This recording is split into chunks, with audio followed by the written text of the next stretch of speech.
Okay, everyone. Today I would like to change your mind from saying that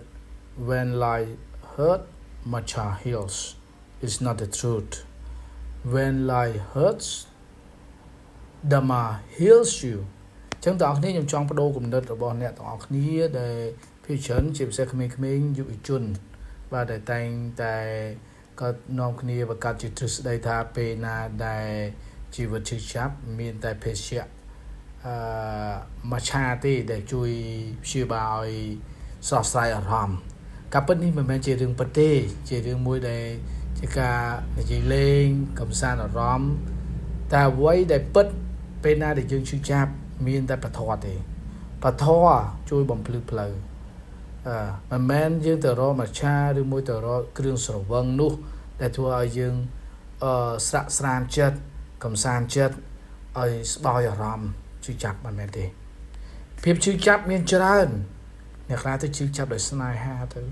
អ្នកខ្លះឈឺចាប់ដោយមុខរបួសទៅអ្នកខ្លះឈឺចាប់ដោយសារប្រឡងធ្លាក់អ្នកខ្លះឈឺចាប់ដោយសារតែកមាទោសពីឪពុកម្ដាយឬមួយអ្នកខ្លះឈឺចាប់ដោយរឿងផ្សេងជាច្រើនឥតគណនាអ្វីនេះទាំងអស់នេះហើយដែលធ្វើឲ្យយើងតែងតែមានចិត្តសៅមងហើយដោះស្រាយបញ្ហាមិនចេញអ្នកខ្លះទៅឈានទៅដល់ការធ្វើអត្តឃាតគិតខ្លីលេបថ្នាំសម្រាប់ខ្លួនដែលនេះហើយដែលយើងត្រូវតែមានពធអប់រំចិត្តគេដាក់ចិត្តដើម្បីទទួលនៅភាពពិតរំជើបរំជួលចិត្តថាយើងកើតមកជាមនុស្សចេញពីឪពុកម្ដាយយើងមកគឺយើងមានបុណ្យបារមីខ្លាំងណាស់ដែលយើងមិនគួរគិតខ្លីទៅធ្វើអ្វីជាអបាយមុខទៅសេពសូរ៉ានោះទេគុណឪពុកម្ដាយជួយឲ្យយើងប្រោះព្រំឲ្យយើងមើលថែទាំយើងតាំងពីទារករហូតដល់យើងធំដឹងក្តីអញ្ចឹងយើងមិនគួរណាប្រព្រឹត្តនៅអ្វីដែលម៉ូបាំងនោះទេអញ្ចឹងការជឿចាប់ទាំងឡាយនេះសូមទាំងអស់គ្នាដាក់ចិត្តសល់5ជាពិសេសកុហកពុទ្ធបរិស័ទសល់5ក្នុងខ្លួនទៅសល់5នេះគឺយើងមានក្នុងខ្លួនគឺយើងទៅណាមកណាក៏យើងមានសេចក្តីសុខយើងអត់អាចឲ្យលបួងអរិយឬមួយក៏អំពើបាបឲ្យយើងគិតខ្លីធ្វើអ្វីប្រេះផ្ដាំទេពេលដែលគ្មានអ្នកយល់ចិត្តមានតែប្រធនហ្នឹងហើយបង្រៀនយើងស្ងប់ចិត្តពេលដែលយើងបរាជ័យមានតែប្រធនហ្នឹងហើយបង្រៀនឲ្យយើងទទួលយកការពិតពេលចិត្តយើងឈឺចិត្តខ្លាំងត្រូវបានសង្សា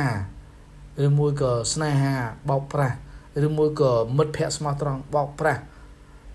រំលោភលើទំនុកចិត្តយើងមានតែប្រធនហ្នឹងហើយបង្រៀនយើងឲ្យដោះលែងអព្យាស្រ័យណាឲ្យមានសន្តិភាពក្នុងផ្លូវចិត្តកុំរស់នៅក្នុងកំហឹងនឹងការជឿចាប់ចាស់ចូលបំភ្លេចចាស់ចោលបំភ្លេចអ្វីដែលអពមង្គលអ្វីដែលអសិរីសួស្តីសូមឲ្យមានសិរីសួស្តីគិតអ្វីដែលនាំមកនូវសន្តិភាពក្នុងផ្លូវចិត្តត្រូវចងចាំថាជីវិតមនុស្សគ្មាននរណាល្អឥតខ្ចោះទេគ្មាននរណាអាចគេចផុតពីទុក្ខទេតែអ្នកដែលមានចិត្តរឹងមាំគឺអ្នកដែលចេះប្រើទុក្ខធ្វើជាមេរៀនសម្រាប់ជីវិតយើងអាចកាត់ទុកថាអូនេះហើយគឺជាមេរៀនជីវិតខ្ញុំបានចាញ់បោកគេខ្ញុំទុកចិត្តគេពេកគេបោកប្រាស់ខ្ញុំបោកទំនុកចិត្តខ្ញុំ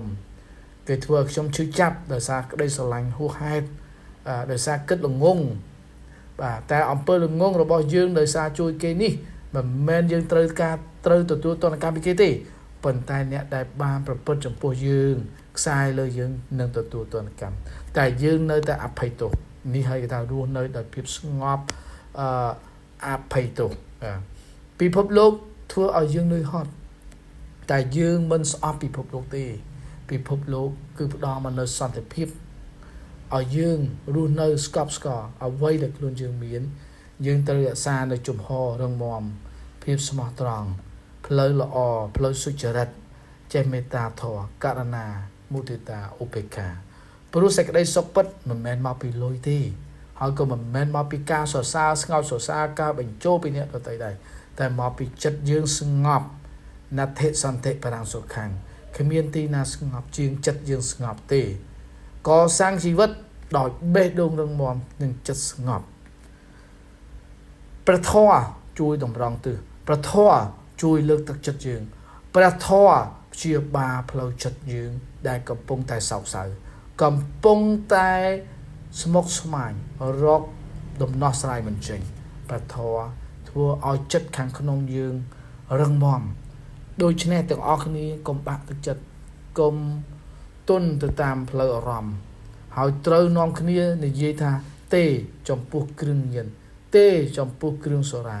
ទេចំពោះការលួចការឆក់ការប្លន់ទេចំពោះការសេពកាមគុណទេចំពោះការប្រព្រឹត្តអំពើអាក្រក់ត្រូវចងចាំថាព្រះសម្មាសម្ពុទ្ធប្រដៅមនុស្សអប់រំមនុស្សពុទ្ធបរិស័ទឲ្យប្រើនៅបញ្ញាញាណគិតអ្វីដែលល្អត្រឹមត្រូវមិនប្រព្រឹត្តអំពើទុច្ចរិតរស់ដោយព្រះធម៌គិតដោយព្រះធម៌ស្ដាប់ព្រះធម៌ព្យាបាលផ្លូវចិត្តព្រះធម៌ធ្វើឲ្យយើងមានធម៌ពលខ្លាំងក្លាចឹងគួរជៀសវាងនៅអំពើអបាយមុខទាំងអស់មិនសេពគប់មិនប្រព្រឹត្តព្រោះយើងដឹងថានេះជាអំពើបាបចឹងទាំងអស់គ្នាត្រូវចងចាំថាពេលណាដែលយើងមានធម៌ពលផ្លូវចិត្តនៅខាងក្នុងហើយស្ដាប់ព្រះធម៌ជាប្រចាំយើងនឹងមានធម៌ពលផ្លូវចិត្តយើងនឹងមានវិន័យល្អទម្លាប់ល្អគិតល្អគិតវិជ្ជមាននោះយើងនឹងសម្រេចនៅផែនការជីវិតរបស់យើងជោគជ័យរបស់យើងយើងមានកតញ្ញូតាធម៌យើងមានព្រហ្មវិហារធម៌យើងមានការដឹងគុណចំពោះឪពុកម្ដាយរបស់យើងកើតមកជាកូនពីតូចដល់ធំរហូតដល់មានគ្រួសារមានកូននោះទៅជាចៅរបស់ឪពុកម្ដាយយើងទៀតចឹងយើងត្រូវចេះតបស្នងសងគុណកុំរមិលគុណកុំគិតខ្លីយកការបញ្ចប់ជីវិតភាពស្មុគស្មាញទៅគិតអ្វីផ្ដេសផ្ដាសនោះជាអំពើបាបហើយនឹងជាអ្វីដែលដើរខុសកណ្ដងនៅធម៌ព្រះពុទ្ធមានតែព្រះធម៌ហ្នឹងហើយដែលជួយបំភ្លឺផ្លូវចឹងសូមអ្នកទាំងអស់គ្នាសូមតាំងចិត្តឡើងមានកម្លាំងចិត្តឡើងហើយស្ដាប់ព្រះធម៌ឲ្យបានច្រើនដើម្បីបំភ្លឺផ្លូវជីវិតសូមអរគុណ